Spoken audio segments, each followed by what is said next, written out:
मेरे साथ इस समय राम कुमार जी हैं जो राष्ट्रीय स्वयंसेवक संघ में सक्रिय भी है और इस समय जो हिंदू सम्मेलन राष्ट्रीय स्वयंसेवक संघ के द्वारा किए जा रहे हैं उसमें प्रमुख भूमिका निभा रहे हैं। मैं सही हूँ जी?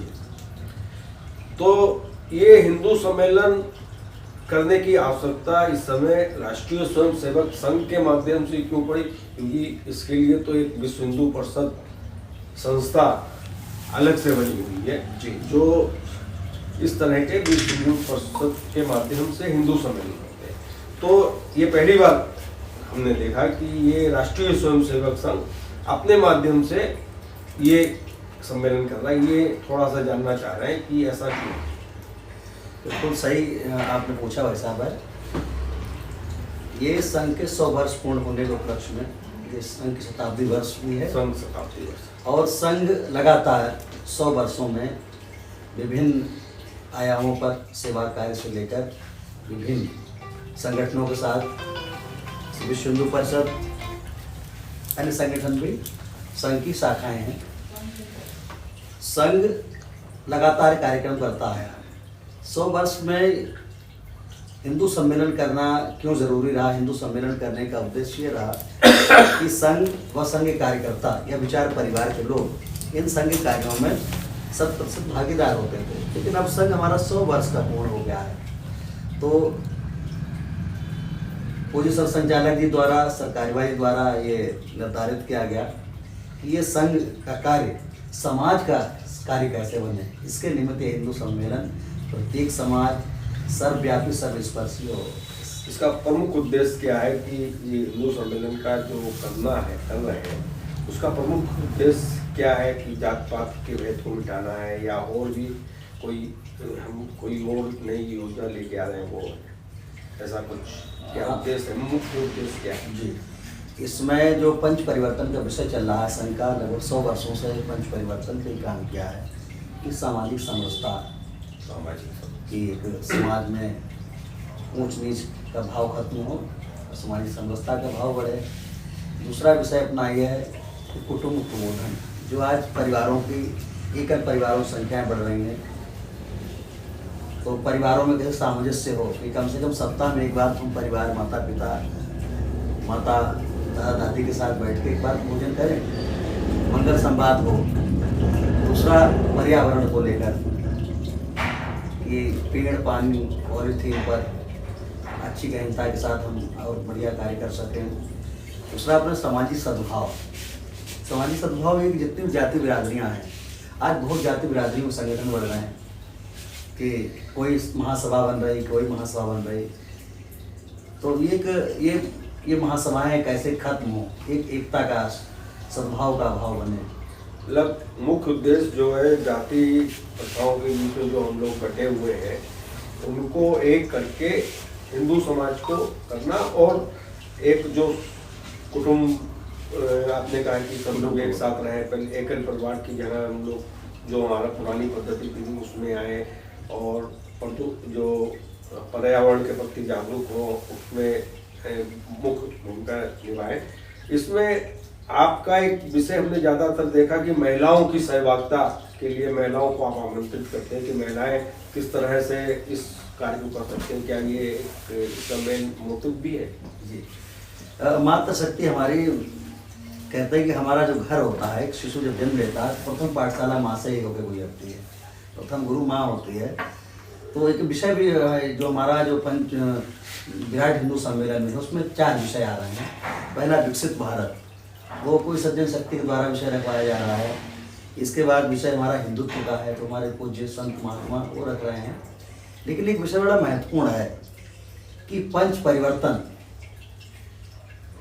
से समाज परिवर्तन में मातृशक्ति की भूमिका। ये बड़ा सुना था, इसलिए मैंने आपसे चर्चा की थी। पंच परिवर्तन में मातृशक्ति की भूमिका किस तरह से वो स्वदेशी को प्रमोट कर सकती है कि भाई आप अपने यहाँ वो वस्तुएं ज़्यादा खरीदें जो स्वदेशी बनती हैं। शायद इस तरह के कुछ है जो स्वदेशी पर पूरा जोर रहा कि हम कैसे अपनी चीज़ों पर गर्व कर सकें। संस्कार हम स्वदेश भ्रमण करना, हमारा भूषा जो हम कपड़े पहन रहे हैं और भ्रमण हो रहा है, जो हम भोजन कर रहे हैं, इसमें कैसे हमारा स्वदेशी भाव की जागृति है। तो इसमें कितने अभी तक सम्मेलन शाहजहाँपुर में हुए हैं? अपना जो शाहजीपुर विभाग है ये 3 यूनिट्स में बटा हुआ है। 3 जिले हमारे यहाँ हैं। पहला परशुरामपुरी है, दूसरा ग्रामीण है, तीसरा महानगर। तो महानगर में अपने अभी तक 12 कार्यक्रम तय हुए थे, जिसमें प्रत्येक नगर के कार्यक्रम अलग अलग 10 कार्यक्रम संपन्न हो गए हैं। लेकिन अभी 2 कार्यक्रम आगामी, जो अपना 13 फरवरी को हनुमत नगर में 12 बजे से स्थान मिशन फील्ड है, वहाँ विराट हिंदू सम्मेलन हो रहा है। और 14 फरवरी का कार्यक्रम हमारा विवेकानंद नगर का, वो संजय कुमार सरस्वती इंटर कॉलेज में कार्यक्रम होगा। अच्छा, मैं एक बात यहाँ टोकना चाहूँगा कि मैंने कई जगह पर आपके बैनर और लगे हुए देखे, बड़े बड़े होर्डिंग लगे देखे, उसमें नाम ऐसे लिखे हुए जैसे हनुमत नगर लिख दिया आपने, विवेकानंद नगर, लेकिन जो प्रचलित नाम है, जो हम लोग जिस नाम से जानते हैं, वो नाम नहीं लिखे हुए हैं। तो उससे आज जो भी आम, जैसे संघ से आप जुड़े हुए हैं या और लोग भी जुड़े हुए हैं, वो तो हो सकता है एक बार समझ ले कि ये हनुमत नगर भैया ये वहाँ पर जाना है, लेकिन वहाँ पर उसमें केवल ये लिखा हुआ कि जो आपने बताया ना हनुमत नगर, विवेकानंद नगर, तो जो प्रचलित स्थान नहीं लिखे, जो एक आम बोल भाषा में हम लोग बोलते हैं, जैसे आपने कहा मिशन स्कूल की फील्ड, तो उससे एक थोड़ा सा लोगों के पहुंचने में दिक्कत थी और लोगों को कहीं पता ही चला ना, अच्छा होगा हनुमत नगर में, पता नहीं कहाँ होगा, है कुछ आपको लगा? जो हमारी नगरों की रचना है, जिसमें हमारे 12 नगर हैं, और 12 नगर, प्रत्येक नगर में 5 से 6 बस्ती आती हैं, और प्रत्येक बस्ती, जो हमारे महानगर में 63 बस्तियाँ हैं, प्रत्येक बस्ती में हमारे बस्ती प्रमुख हैं, पूरी कार्यकारिणी है, और जो संबंधित वार्ड हैं या वार्ड पार्षद हैं, तो लगभग उनकी जानकारी रहती है। वार्ड पार्षद तो नहीं मालूम था, ये तो हमारी जानकारी हाँ, हमारी जानकारी नहीं है, लेकिन इस बार हमने जानकारी उपलब्ध कराई है। आप देखिए हमारे 12 लोगों की जो होर्डिंग्स लगे हैं, उस पर पूरा है, नाम, पता, स्थान भी लिखा है नीचे। नहीं लिखा, हमने देखा है कई जगह, केवल वो लिखा, हमने हनुमत धाम पर देखा। हाँ, तो केवल वो नगर लिखे हुए हैं। हाँ, नगर लिखे हुए। चलिए, तो हमारी जिज्ञासा थी जी जी, क्योंकि एक जो भी उसमें आम आदमी गुजरता है, जो हमारा पंफलेट है ये जी, तो उसमें 2 हमने संपर्क के नंबर दे रखे हैं। हाँ, तो प्रत्येक नगर जो कार्यक्रम हुआ, तो हमने 2 कार्यकर्ता तय कर दिए कि अगर किसी भी मातृशक्ति या सज्जन को ये जानकारी नहीं मिले तो संपर्क कर लें इस वो नंबर। बात ठीक है, लेकिन वो एक तरह से आदमी संपर्क करें, कहाँ फोन करें, लेकिन अगर ये होता तो और भी अच्छा होता। हमारा मानना है अब ये संघ की रीति नीति परंपरा है कि जो हमारे नाम रखे गए हैं, तो पूज्य महापुरुषों संतों के। तो आप 13 फरवरी को जी तो मिशन फील्ड शाहजीपुर में आमंत्रित है।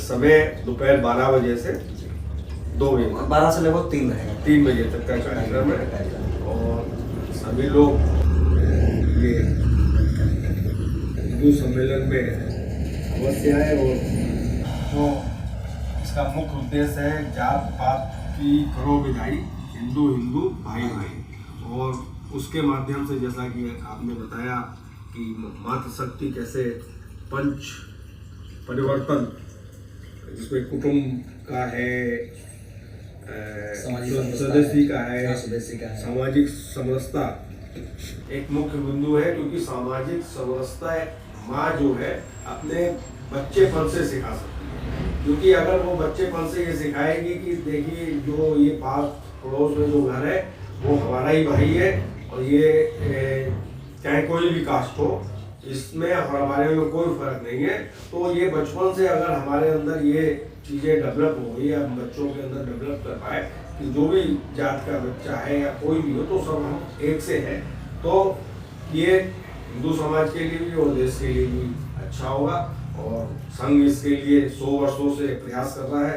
एक इसमें वैसा और है नागरिक कर्तव्य, इसको हम लोग नागरिक अनुशासन, इस पंच परिवर्तन बड़ा महत्वपूर्ण विषय है कि आज हम देखते हैं कि हम अधिकारों के लिए लड़ते हैं, लेकिन जो हमारी मॉरल ड्यूटीज है, हमारे नैतिक कर्तव्य हैं, तो उनका भी हमारा जो है नागरिक या हमारे शिक्षार्थी विद्यार्थी जो जीवन के भविष्य के होनहार छात्र हैं या जो भविष्य के IAS बनेंगे, PCS कुलपति बन के जाएंगे, कुछ अधिवक्ता बनेंगे, तो उनके लिए नागरिक कर्तव्य का पालन भी जरूरी है। रोड के लिए हम लोग कहते हैं कि हमने अभी अभियान भी चलाए थे कई कि हेलमेट पहनना। हाँ, केवल हम ये ना कहें हमें ये चाहिए, हमारा भी तो क्या कर्तव्य है देश के प्रति और हमारे नगर के प्रति, हमारे मोहल्ले के प्रति और हमारे घर के प्रति ये भी जागरूकता होनी चाहिए। तभी जब हम अधिकार, जितना हमारा अधिकार महत्वपूर्ण है उतने हमारे कर्तव्य भी किसी देश के लिए या समाज के लिए या नगर के लिए या मोहल्ले के लिए उतना ही जरूरी है। अगर हमने कूड़ा बाहर फेंक दिया तो फिर सब अपना कूड़ा फेंक देंगे तो सड़क गंदी हो जाएगी। अगर हमने अपना कूड़ा कूड़ेदान में डाला तो सड़क भी साफ सुथरी रहेगी और बाकी लोग भी देख के ऐसा करेंगे, तो नागरिक कर्तव्य भी इसमें है। तो बहुत अच्छी वार्ता रही। आप सब लोग इस शो के माध्यम से आमंत्रित है। 13 फरवरी को दोपहर 12 बजे मिशन स्कूल फील्ड जो हनुमत नगर का कार्यक्रम है, इसमें अवश्य पहुंचे और विचारों को सुने। जो भी प्रबुद्ध लोग आएंगे, अधिकारी आएंगे, उनके विचारों को सुने और लाभ उठाए। धन्यवाद।